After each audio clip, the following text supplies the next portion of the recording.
Então, isso na verdade é uma boa transição para mudar um pouco o foco e concentrar mais nos Estados Unidos, porque algumas pessoas estão dizendo que os Estados estão em retração.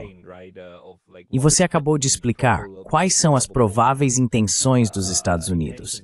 Não ser um equilibrador, mas sim uma potência dominante, presente em todos os lugares.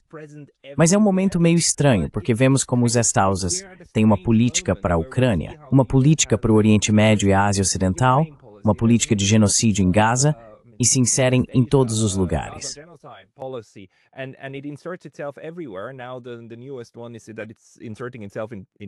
Agora, a mais recente é que está se inserindo na Venezuela, ainda mais do que antes, e está ameaçando abertamente uma intervenção militar. Quero dizer, já afundou 4 navios, certo? E todos nós que vivemos no leste asiático e no Pacífico sabemos que ainda existe essa conversa sobre armar os estados daqui para lutar contra a China em uma guerra aberta.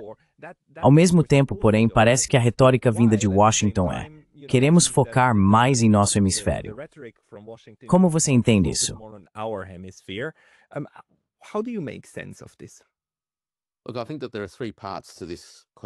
Olha, acho que há 3 partes nessa questão. Uma é o diagnóstico americano, como os Estados Unidos diagnosticam o estado do mundo e sua posição nele hoje. A outra parte, que decorre disso, é a relação entre meios e fins. Quais são seus objetivos e quais são os meios pelos quais busca alcançá-los? Acho que o diagnóstico está em fluxo. Claramente, as experiências dos últimos 10 anos produziram um mundo em que a unipolaridade americana está chegando ao fim. Já ficou no retrovisor, algo assim. O debate, é claro, gira em torno de exatamente onde estamos nesse período, o que então molda as visões sobre o que os Estados Unidos podem ou não podem fazer.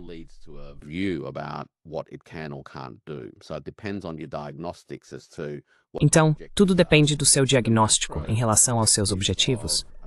Mas os objetivos macro da primazia americana no mundo, estar em todos os lugares, ser capaz de travar 2 guerras ao mesmo tempo, e possivelmente com ambições de lutar 3 guerras contra pares simultaneamente, permanecem inalterados. É claro, conversas sobre um esboço de estratégia de defesa que enfatiza a defesa do território nacional. Mas isso levanta a questão não apenas dos fins, porque isso, de certo modo, descreve os fins, mas também dos meios. E a forma como os Estados Unidos definem seus meios é que a melhor defesa do território nacional é, na verdade, projetar poder para fora.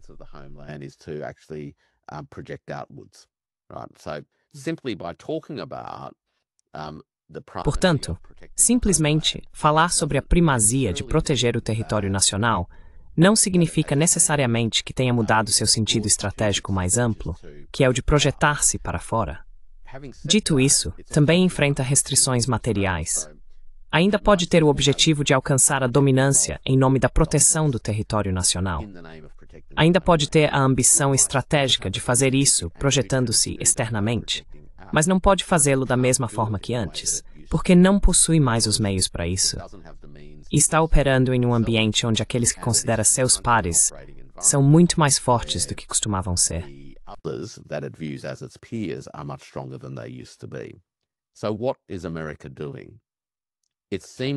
Então, o que os Estados Unidos estão fazendo? Parece-me que os Estados Unidos não desistiram da ideia de ser, na pior das hipóteses, o líder entre iguais, certo? Então, mesmo que admitam que existam pares, certamente não se veem como entre iguais. Veem-se como acima disso. Alguns são sempre mais iguais que outros. E nesse sentido, os Estados Unidos são o Napoleão de Orwell. Ao dizer isso, significa que estão recalibrando seus recursos. Estão fazendo isso ao transferir responsabilidades para parceiros ao redor do mundo, transferindo a responsabilidade pelos recursos para parceiros ao redor do mundo, e, em última instância, ao fazer isso, transferindo também o risco para seus parceiros ao redor do mundo.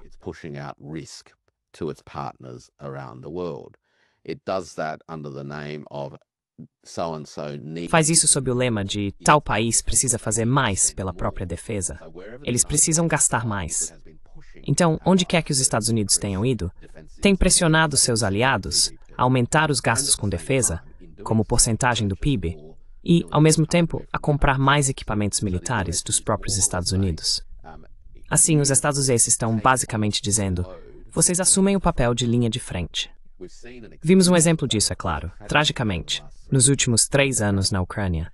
E, curiosamente, acho que no Sudeste Asiático e na Ásia Oriental em geral, essa experiência tem levado a muita reflexão, especialmente entre as pessoas que vivem em Taiwan. Particularly by people who live on Taiwan. Again, these are unresolved.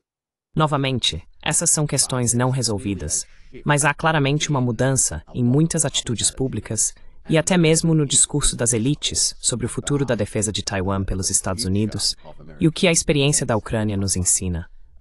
E estão surgindo vozes que dizem mais ou menos: não queremos ser conduzidos pelo caminho ilusório da Ásia para essencialmente sermos o outro descartável das ambições americanas. Como eu disse, essas são discussões ainda não resolvidas, mas que não eram particularmente proeminentes há 4 anos.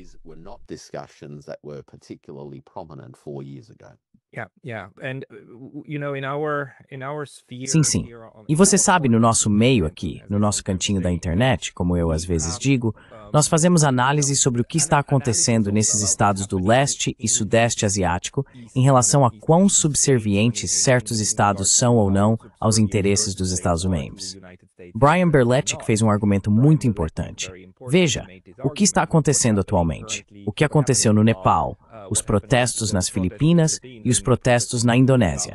São extensões dos Estados Unidos voltando a interferir em assuntos internos por meio dessas redes de ONGs. Da mesma forma que já vimos antes também na Europa. Na Geórgia, que conseguiu se defender, na Moldávia, que não conseguiu, e na Ucrânia, que também não conseguiu, certo? Até que ponto você acha que a análise dele sobre a continuidade da agenda e, não é divisão de encargos, como é mesmo, divisão do trabalho, isso, divisão do trabalho, esses 2 conceitos, até que ponto você acha que ainda descrevem a política externa atual dos Estados Unidos?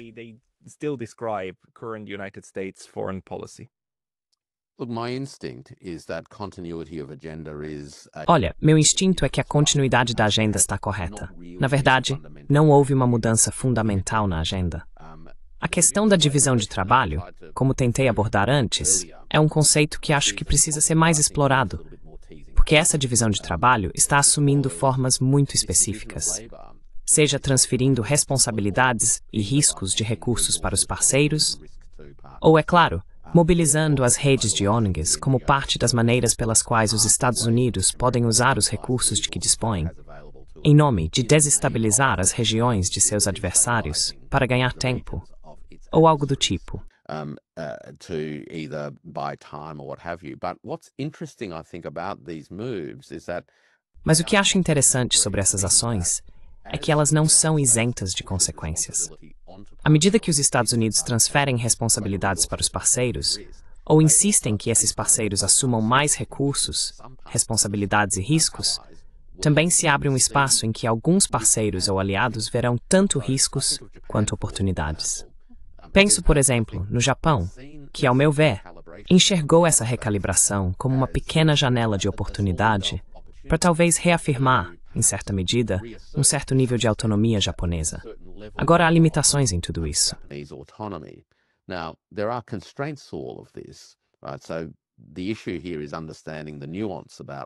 Então a questão aqui é entender a nuance do que está acontecendo, porque os Estados Unidos ainda ocupam o Japão militarmente e têm outros tentáculos que se espalham pelo corpo político japonês. Mas ao mesmo tempo, acho que está bem claro que nos últimos 10 anos, a elite política japonesa tem buscado conquistar um pouco mais de espaço, por assim dizer. E à medida que os Estados Unidos, de certa forma, transferem responsabilidades para outros, isso também é um convite para que outros ocupem mais do espaço que antes era dos Estados Unidos. Portanto, há alguns possíveis efeitos negativos, por assim dizer, para a hegemonia americana ao longo do tempo, porque quanto mais você capacita os parceiros a agir, em algum momento eles passam a precisar muito menos de você. At some point, they need you much less. É bem engraçado, sabe? Isso aconteceu em 2023, certo? O Japão disse, ok, vamos aumentar nossos gastos com defesa de 1 para 2% e desenvolver capacidades próprias, e por aí vai. Isso foi amplamente celebrado nos Estados Unidos como, finalmente, o Japão está se transformando de escudo em lança, um aliado melhor e tudo mais.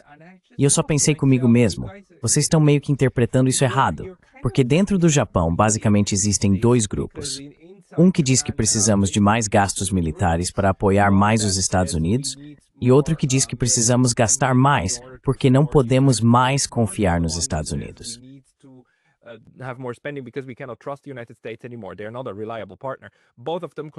Eles não são um parceiro confiável. Ambos concordam em dizer, certo, precisamos de um pouco mais de capacidade indígena. Então eles desenvolvem isso. Qual dessas duas rotas será seguida é um palpite de qualquer um. Mas uma coisa é clara, o Japão tem suas próprias prioridades nacionais reais. E uma delas é, por exemplo, evitar uma guerra em ou sobre Taiwan, porque esse é o pior cenário possível para Tóquio. Portanto, eles realmente vão se opor a isso.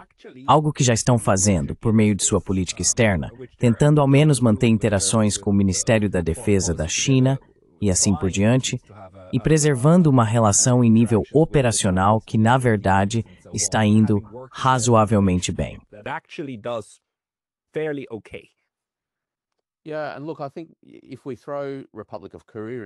Sim, e veja, acho que se incluirmos a República da Coreia na equação, também temos uma população na Península Coreana que agora duvida bastante da disposição dos Estados Unidos em defender a República da Coreia caso a situação se agrave.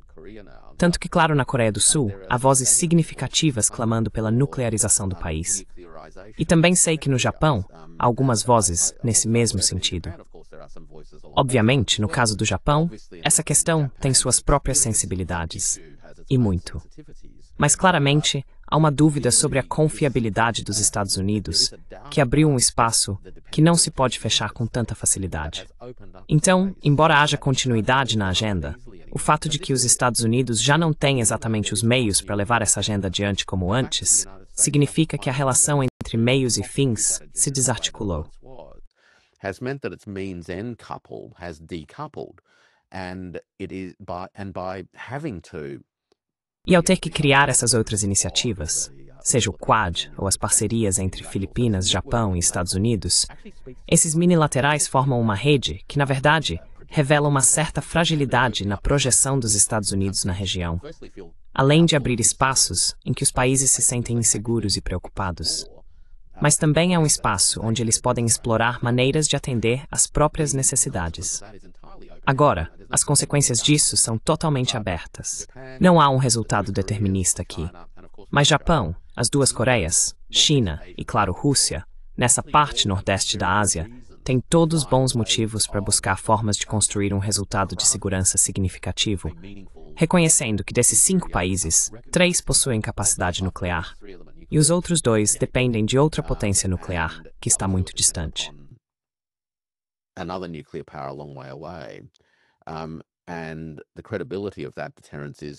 E a credibilidade dessa dissuasão é uma grande incógnita. Então acho que nos próximos 10 a 15 anos, se sobrevivermos até lá, veremos muito mais discussões sobre como a segurança do Nordeste Asiático começará a se configurar em um mundo pós-americano. E essas pressões podem levar a vários caminhos diferentes. Isso vai provocar os Estados Unidos a tentar impor sua autoridade e reafirmar sua posição, digamos, no Japão. Ou os Estados Unidos, por meio de um enfraquecimento material progressivo, acabarão tendo que se recalibrar, dar mais um passo atrás e tentar encontrar uma forma de manter influência sem estar tão fortemente projetados na região.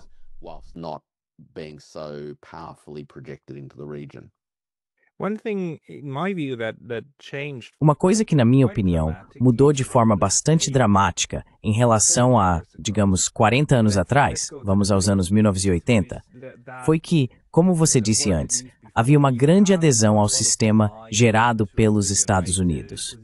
E quero dizer, ok, do ponto de vista japonês, os anos 1980 não foram perfeitos nesse sentido, porque os Estados estavam pressionando o Japão de forma muito intensa.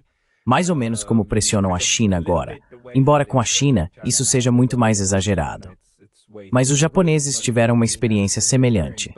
Ainda assim, mesmo naquele momento de forte pressão dos Estados Unidos para restringir exportações e coisas do tipo, ainda existia todo aquele poder cultural dos Estados Unidos.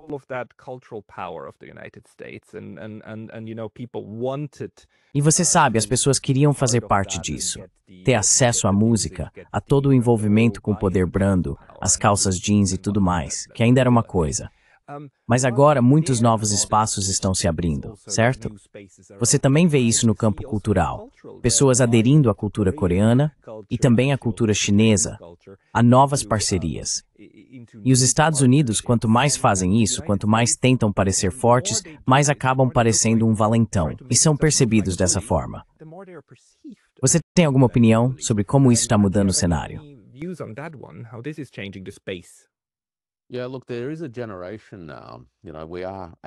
Sim, veja, há uma geração agora. Sabe, já se passaram 80 anos desde o fim da Segunda Guerra Mundial. E, de certo modo, estamos na terceira ou quarta geração de pessoas do pós-guerra, em que essas gerações têm uma noção muito diferente de quem são. Se você observar os chineses nascidos depois do ano 2000, eles têm uma experiência cultural e material de vida muito diferente. Eles cresceram em um período de enorme transformação e de melhorias no bem-estar material. Tanto que, é claro, estão muito mais conscientes das próprias conquistas da China e, como parte disso, também redescobriram o patrimônio chinês com um olhar contemporâneo.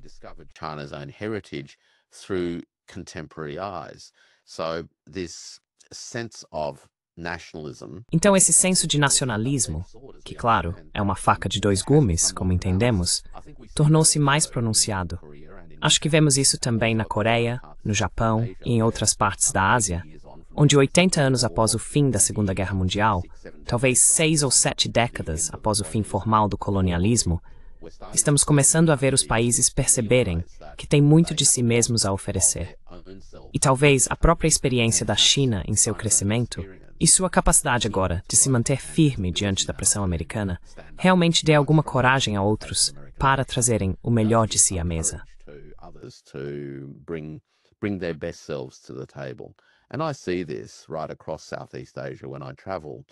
E vejo isso em todo o Sudeste Asiático quando viajo, seja na moda, na gastronomia, no entretenimento, nos filmes, nos programas de televisão ou na literatura. Acho que há um rejuvenescimento das formas culturais indígenas ou locais que fazem parte integrante da globalização 2.0. Portanto, isso não é um retrocesso ao isolacionismo, certo?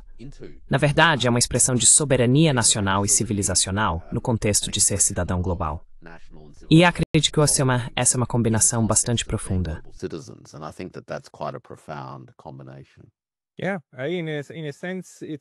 De certo modo, é um processo de que eu realmente gosto. Para ser um cidadão global, um indonésio não precisa mais fingir ser um nova-iorquino. Você pode ser um orgulhoso habitante de Jakarta e ainda ser reconhecido por todos os outros, por alguém em Moscou, alguém em Pequim, como parte da nossa globalização compartilhada, a nossa própria maneira.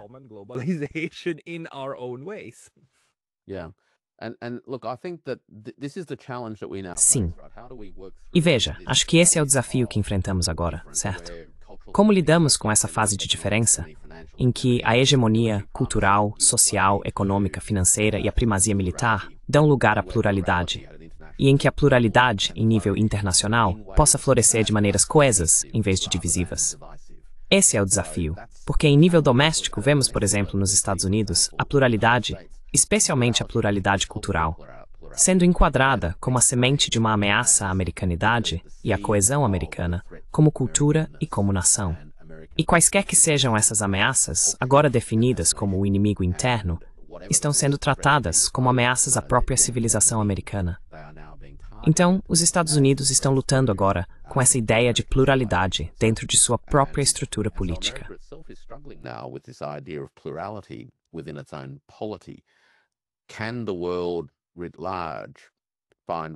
O mundo em geral pode encontrar maneiras de abraçar a pluralidade e, ao mesmo tempo, permitir que essa pluralidade nos conduza a formas mais construtivas e positivas de engajamento internacional e intercultural?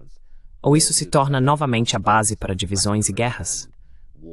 Espero que seja a primeira opção. Acho que, sabe, estou moderadamente esperançoso, ainda que nem sempre otimista, de que a maioria dos países entende intuitivamente como isso funciona. É como Pascal, eles têm séculos de experiência vivida para recorrer. É verdade. Havia, por exemplo, uma Ásia antes dos europeus. Havia um mundo antes da hegemonia americana. E essas memórias culturais, profundamente enraizadas, estão presentes nas formas como as pessoas, ao longo dos séculos, têm se relacionado umas com as outras. Esse é um recurso do qual todos podemos nos valer.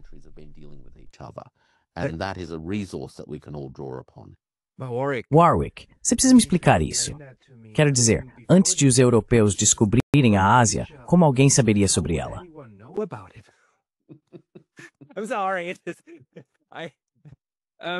Sinto muito.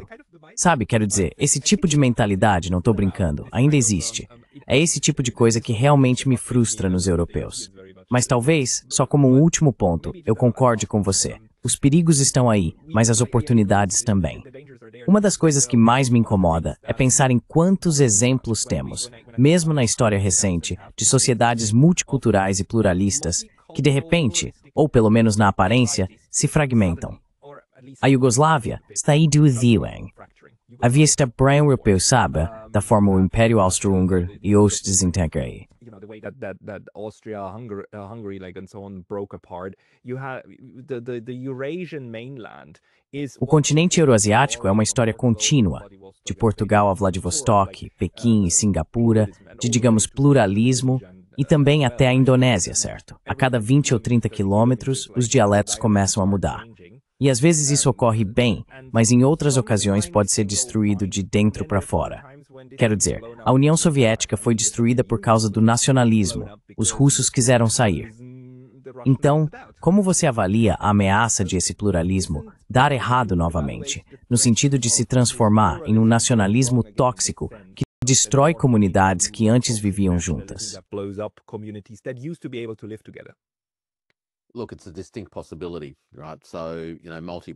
Olha, é uma possibilidade distinta, certo? Veja, a multipolaridade.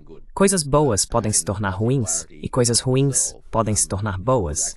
A multipolaridade, por si só, pode realmente conter as sementes de um caos e destruição incríveis, ao mesmo tempo em que oferece esperança de um futuro mais próspero e pacífico. Então, por si só, ela exige trabalho. Agora, como alcançamos isso? Bem, essa é a parte consciente, certo? Trata-se de trazer algo para a mesa. Estar perpetuamente e conscientemente atento de que há um propósito nas ações que os Estados realizam e que essas ações têm consequências.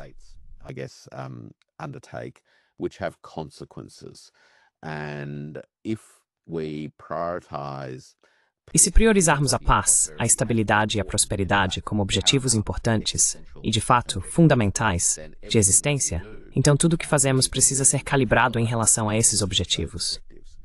Líderes de países, assim como cidadãos, precisam se perguntar o tempo todo: isso contribui para uma estabilidade, paz e prosperidade mais duradouras? Ou estamos lançando as bases para maior risco, incerteza e violência? Acho que os países que conseguem demonstrar moderação na forma como lidam uns com os outros... Bem, volto à experiência da ASEAN. Muitos observadores ocidentais ao longo das décadas têm sido bastante críticos em relação à ASEAN, considerando-a ineficaz, lenta, burocrática e coisas do tipo.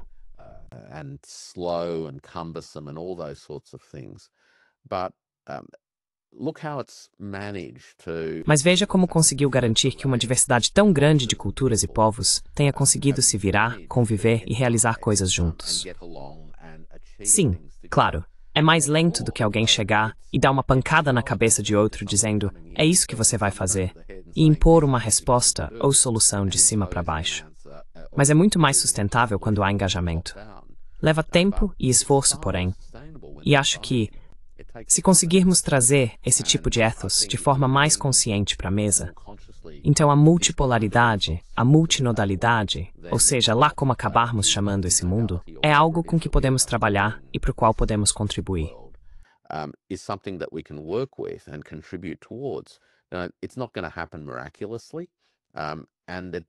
Agora, isso não vai acontecer de forma milagrosa, e significa calibrar a conduta de maneiras talvez mais diplomáticas, digamos assim, em que realmente entendemos que é preciso haver espaço para que todos possam se mover e não fiquem encurralados, seja por um sentimento de humilhação, privação ou o que quer que seja. São coisas difíceis de fazer, Mas se você não estiver atento a elas como parte do seu ambiente de atuação desde o início, sempre ficará cego ao fato de estar fazendo pode não haver nisso mais smos. The fact that what you're doing could actually lead to chaos. And this is, I think, and look, I think E isso eu acho, e veja, acho que o caso da Ucrânia é um ótimo exemplo, onde o avanço oriental da OTAN, sim, claro que era possível. O Ocidente coletivo após 1991, era imparável, podia fazer o que quisesse, mas havia pessoas sábias na época que também diziam: fazer isso só porque podemos não significa que seja realmente uma boa ideia. Então, o que vamos precisar enfrentar é o fato de que, só porque certas coisas podem ser feitas, é a contenção que acredito vai definir até que ponto aproveitamos ao máximo essas mudanças ou acabamos em um período de conflito prolongado.